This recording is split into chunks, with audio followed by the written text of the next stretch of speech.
고린도후서 3장 1절에서 11절까지의 말씀입니다.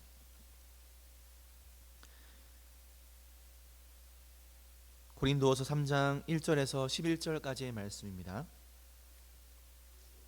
저와 성도님들 한 절씩 번갈아 가면서 읽도록 하겠습니다. 우리가 다시 자천하기를 시작하겠느냐? 우리가 어찌 어떤 사람처럼 추천서를 너희에게 붙이거나 혹은 너희에게 받거나 할 필요가 있느냐? 썼고 무사람이 알고 읽는 바라. 너희는 우리로 말미암아 나타난 그리스도의 편지니 이는 먹으로 쓴 것이 아니요 오직 살아계신 하나님의 영으로 쓴 것이며 또 돌판에 쓴 것이 아니요 오직 육의 마음판에 쓴 것이라. 우리가 그리스도로 말미암아 하나님을 향하여 이 같은 확신이 있으니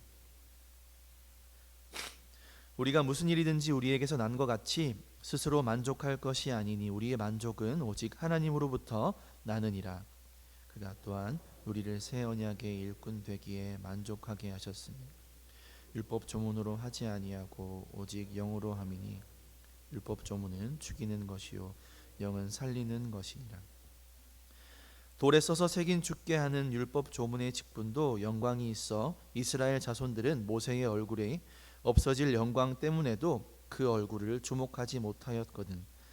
하물며 영의 직분은 더욱 영광이 있지 아니하겠느냐? 정죄의 직분도 영광이 있은즉 의의 직분은 영광이 더욱 넘치리라. 영광 되었던 것이 더 큰 영광으로 말미암아 이에 영광 될 것이 없으나. 함께 읽습니다. 없어질 것도 영광으로 말미암았은즉 길이 있을 것은 더욱 영광 가운데 있느니라.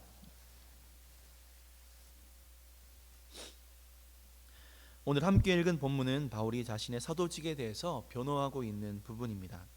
바울이 고린도 교회에 복음을 전할 당시에 그의 사도직에 대해 계속해서 의심을 품었던 몇몇 사람들이 있었습니다. 이들이 의심을 품었던 이유는 첫 번째는 바울의 직분이 그 사도가 자칭이라는 것과 예루살렘으로부터 공인되지 않은 가르침을 전했다는 것 때문이었습니다.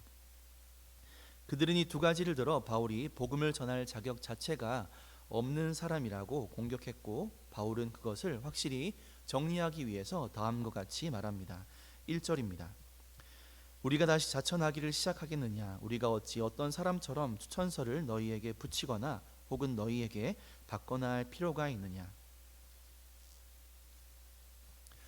바울은 자신을 자천, 다시 말해 스스로를 지켜 세우는 일 자체를 그리 달가워하지 않는다는 것을 말하고 있고, 나아가 바울의 사도직을 의심한 어떤 사람들의 말처럼 고린도 교회 성도들에게 사도 바울 자신을 증명하는 추천장을, 그런 추천서를 보일 생각도 없었다고 말합니다. 그러면서 바울은 이렇게 이야기하고 있습니다.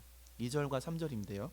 너희는 우리의 편지라 우리의 마음에 썼고 무사람이 알고 읽는 바라. 너희는 우리로 말미암아 나타난 그리스도의 편지니 이는 먹으로 쓴 것이 아니요 오직 살아계신 하나님의 영으로 쓴 것이며 또 돌판에 쓴 것이 아니요 오직 육의 마음판에 쓴 것이라.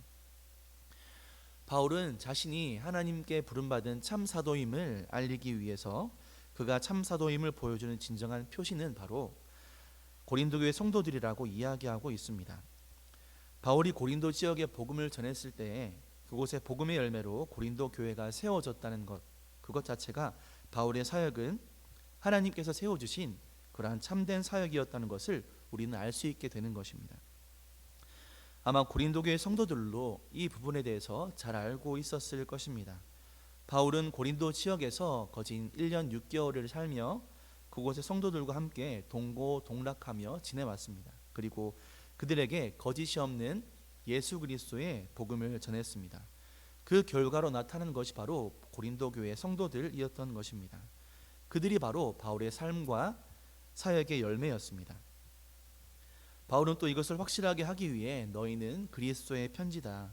사람이 먹으로 종이에 쓴 것이 아니라 살아계신 하나님의 영으로 쓰여진 신령에 쓰여진 추천서다라고 말했던 것입니다.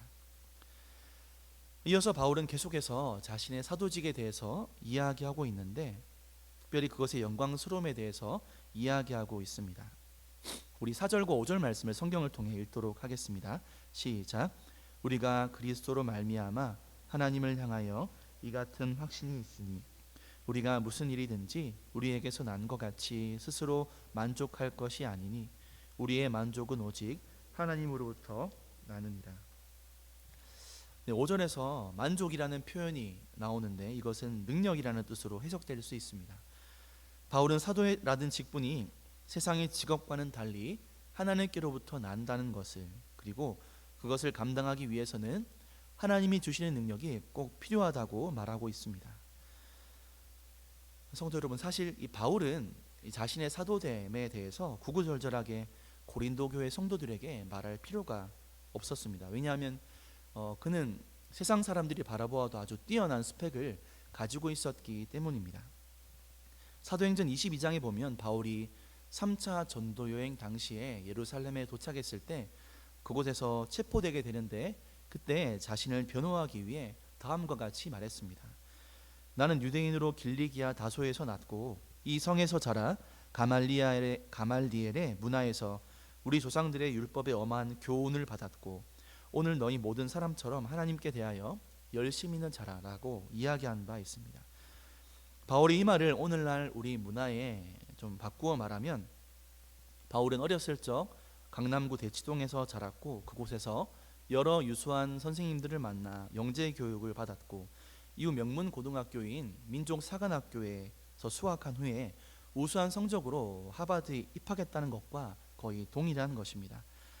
그 당시 바울이 가지고 있었던 세상적인 스펙은 지금으로 봐도 전혀 나무랄 것이 없는 성공한 자로서 세상에서 살아갈 수 있는 스펙이었고, 또한 그가 가지고 있는 로마 시민권과 또 월등한 언어 실력은 그가 어느 문화권에 있었든지 인정을 받을 수 있는 사람임을 나타내주는 자격이었습니다. 그러나 바울은 이 모든 것을 배설물로 여겼다고 이야기한 바 있습니다. 그는 오직 하나님의 은혜를 받아 그것을 통해 사도가 되었다고 고린도 교회 성도들에게 지금 말하고 있는 것입니다. 그러면서 그는 6절에서 11절까지 자신이 맡은 그 사도의 직분, 또 복음을 전하는 것에 대해서 옛 율법과 비교하여 이야기하고 있는데, 고린도 교회 안에 바울을 반대하는 몇몇 사람들이 강조하는 율법은 사람을 정죄하고 죽이는 것이지만 그가 전하고 있는 그 복음은 예수님께서 우리의 마음에 새긴 성령으로 사람을 의롭게 하는 것이고 사람을 살리는 것이라고 그는 말하고 있습니다. 이처럼 바울은 어떠한 타인의 추천서나 자신의 어떠함을 통해 그의 사도직을 변호하려는 시도를 하지 않았습니다. 다만 그는 자신이 새 언약의 일꾼으로서 전혀 부족함이 없다는 것을 고린도 교회 안에 열매로 증거하고 있으며, 또 동시에 이러한 사역이 자신의 능력으로 된 것이 아니라 오직 하나님께서 주신 은혜의 결과임을 잊지 않고 말하고 있습니다. 그는 오직 하나님의 영광을 위해서만 살아갔던 사람이었습니다. 사랑하는 성도 여러분, 우리도 바울처럼 새 언약의 일꾼으로 부름받은 자인 줄 믿습니다. 특별히 우리에게 주어진 삶 안에서 나 자신을 위한 삶이 아니라 세상에서의 스펙을 쌓는 그런 삶이 아니라 오직 하나님께 기쁨이 되어 영원한 것을 바라보며 그것을 위해 살아가는 삶을 살아가시는 우리 성도님들이 되시기를 주님의 이름으로 축복합니다. 사도 바울은 자신의 어떠함으로 인해 사람들에게 인정받는 것을 단호하게 거절했습니다.